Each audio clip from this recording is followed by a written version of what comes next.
Hi guys, it's Aoife from Fred Weasley Died Laughing, and I'm here with a tag video today. So I was tagged in the Boojee BookTuber Tag by Karen over at Rather Be Reading, and I'm really glad she tagged me in this because I think this is a really interesting tag, and I was hoping someone would tag me in it, though I was going to do it anyway if no one did. But yeah, I'm really glad to have been tagged in it. So this was originally created by Olive over at the Book Olive. I will leave both Karen and Olive links below. Check both their channels out if you're not subscribed already, because they are both great. And I will just go straight into the questions. So the question number one is, what is your average monthly budget for books? I actually do not have a budget for books. I could go a couple of months without buying any books, and then another book I could buy 3 or 4 or 5 depending on the releases out that month. I tend not to. I use the library a lot, and then I use NetGalley and stuff, and I'm very lucky to sometimes get review copies from publishers as well. So if I'm not really sure about a book, I tend not to buy it. A lot of the books I buy are from authors who I really love, who I've read a lot of their books before, and who I kind of know I will love, or a book that I've seen maybe get really hyped that I'm very excited to read. For example, something like The Priory of the Orange Tree by Samantha Shannon, which I still haven't read, but I did buy. And yeah, and a lot of the time, sometimes it could be like, you know, like buy 3 get 1 half price, or buy 2 get 1 half price in bookstores and stuff. That's when I take a chance on other authors as well. Question number 2 is, what's the most you've ever spent in a bookstore? I actually am not really sure. I think the most would probably be between like 50 and €100. I don't think any more than 100. I think actually maybe only around between 50 and 70 really. And I think if it was around 70ish, that would probably be at Christmas time when I was getting maybe a few books for people. But I think for myself, maybe it would have been maybe about €50, and that is in a bookstore that has really good prices for books, so I was able to get like loads of books for €50. So yeah, now and again I might give myself like a little budget if I go on like Book Depository or somewhere, and I might be like, okay, well, I'm prepared today to spend maybe €30 on books, and I'll go there. But that doesn't happen very often. Maybe only like once or twice a year, if even. Number 3 is, are you willing to pay full price for a brand new release, or will you wait until you have a coupon or there's a sale?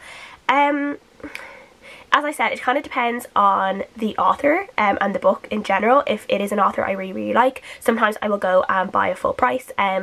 Generally I wouldn't buy a book full price if it's over like €20 or so, unless it's a book I really want.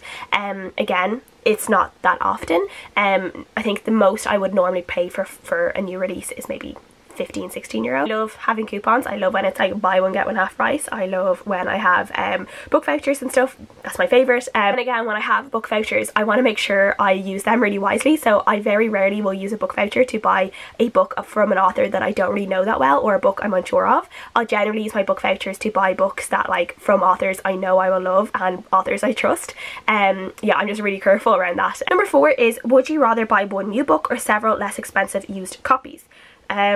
Yeah, I'd probably buy several less expensive used copies. I have no problem with buying secondhand books using library books. Yeah, I have no qualms about that at all. I love going and finding secondhand books. I keep telling myself I want to try and like frequent like charity shops and stuff more, to try and find some really good books to buy and kind of use that, because there's so many in Dublin. I really don't take advantage of that, so I really need to do that. But yeah, for definite, I would definitely go for several less expensive used copies over a new release. Number 5 is, what do you think is a reasonable price for a new hardback book, a paperback and ebook? Okay, hardbacks, if I can, I avoid hardbacks altogether. I am not a fan of hardbacks at all. They just take up too much space on my shelf. I just am not a big fan of them. They're too heavy in my bag. Yeah, I definitely prefer a chunky paperback to a big hardback. So for a hardback, probably between €20–25 for a hardback. Again, I think that is pretty expensive for some books. And again, if I was looking at a book that was around that price, I probably wouldn't get it. For a paperback, a lot of paperbacks, like general normal paperbacks in Irish bookstores, are maybe around €12.99, €12, €13. And I'd be okay with paying that. Sometimes they can be a little bit cheaper, which is great. So yeah, I would think maybe about €11.99, €12 is what I would expect to pay for a paperback. And then for ebooks, I'm a big fan, I know this is controversial, but I'm a big fan of the 99p ebook. I generally will not pay over €4 for an ebook, because I think in my mind I'm like, that seems to be like a temporary thing. It's on my Kindle, it can be deleted from my Kindle, it's on my cloud I guess, but I'm not getting the physical copy of it. I'm not getting a lot of the elements that you would get in a physical copy. So yeah, I'm a big fan of the Amazon Kindle bargain, and yeah, I definitely put my hand up and say I'm guilty of getting a lot of books for 99p. So yeah, I would not be prepared to pay the same price for a ebook copy than I would for a physical copy. I think the only time I've ever paid like kind of full price for an ebook was, I think it's one of Morgan Matson's, The Unexpected Everything by Morgan Matson, and because I wasn't sure if that was going to come out in Ireland, so I ended up pre-ordering it, and I think I maybe paid like €7 or €8 for it at the time, and for me that would be too much for an ebook. I would want to pay half that or less for an ebook. But yeah. Number 6 is a signed book worth more to you? How about a first edition? I don't think I have any first editions, and if I do, I don't know I do. That doesn't really matter to me that much, unless it was something, maybe if I found a really great first edition like Lord of the Rings or Harry Potter or something, that would probably mean a bit to me. In terms of signed books, I do have a few signed books now. A few years ago I didn't have any. I have a nice little collection now. Some of them are probably worth a little bit more to me, like some who are like some of my favourite authors. The ones I have signed by like Sarah Rees Brennan, we were having like a conversation while she was signing them, and she kind of put elements of the conversation we were having about her books and her characters into the signing that she had.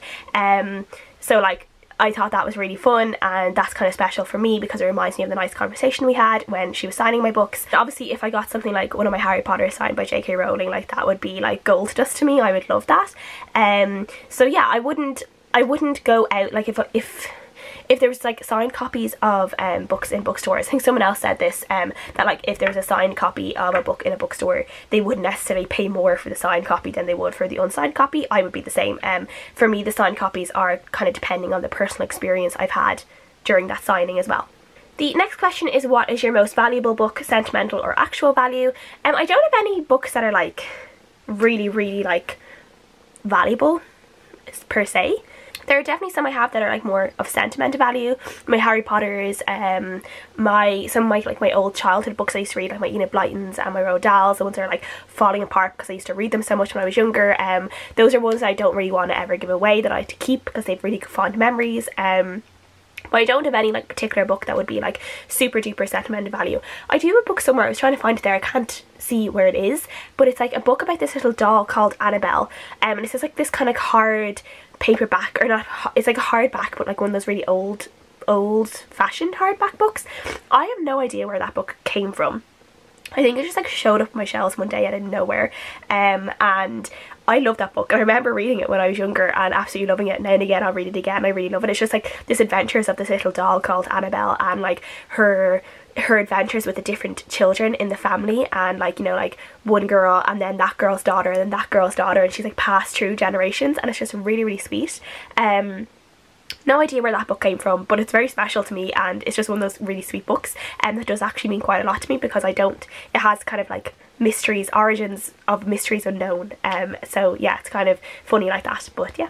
Number 8 is, will you pay more for a cover or edition you like better? And yeah, I probably would, to be honest. There are some covers I just like really hate, and I would probably, if I saw one that either matched one that I have already, or, you know, if I really hated a cover, I'd probably be loath to buy it, to be honest. Unless it was a book I really wanted, I would probably maybe pay a little bit more. That actually, for Uprooted by Naomi Novik, I really wanted like the hardcover of it, and when I went to buy it I could only get the paperback version, not the really pretty hardcover, and I was prepared to pay more for the hardcover if I could find it, and in the end I wasn't able to find it. I think it was like out of stock, or they stopped doing that version, so I did end up having to just accept and get the paperback version, which is fine. It's not ugly in any way. I just really love the hardback cover of that one, and I wasn't able to get it. So I think if I ever found that somewhere for a reasonable price, I would probably end up buying it again, so I could have that one and then give my paperback version away. Number 9 is, what physical characteristics does a good quality book have? For me, it's really just one that like doesn't fall apart as soon as you open it. There's some that you can see that the binding on it isn't maybe as good as it could be, just kind of really cheaply glued together, the pages might start coming out while you're reading it, ones that doesn't get destroyed by just being in your bag. A book should be made for being carried around and for a little bit of wear and tear. Like, I'm not going to say that I don't expect my books to get a little bit bunged up when they've been in my bag for a week or a few days, and been travelling around with like my lunchbox, my purse and everything in my bag for work. But I don't expect them to be completely trashed either. I expect them to be able to withstand a little bit of, you know, lugging around. So yeah, I just think a book that can like stand up and take a little bit of force now and again, a book that doesn't fall apart as soon as you open it. Number 10 is, if you won the lottery, what bookish things would you do with the money? Obviously I would buy like a really lovely country house, and there would just be like a big library. It would be like that scene in Beauty and the Beast with the big library. I would definitely have like my own little study. Like, my dream is, if I ever eventually own a house, I will have kind of a room that is kind of like a dedicated study. It will have a lovely little like armchairs for reading, or bean bags, or something really, really cozy. I really want like a really, really cozy reading spot. So that would definitely be something that I would make if I had the money, if I won the lotto. What a dream. Someday. So that's everything for this tag. I've answered all those questions. Really, really interesting questions. Please let me know what you guys think. I would love to know, actually, one of the questions I would love to know, if you leave a comment down below, is what bookish things you would buy if you won the lotto. What would you do? What would your dream library look like, or your dream reading spot in your house? Please leave a comment down below and let me know. So I'll see you guys again next time, and thanks for watching. Bye.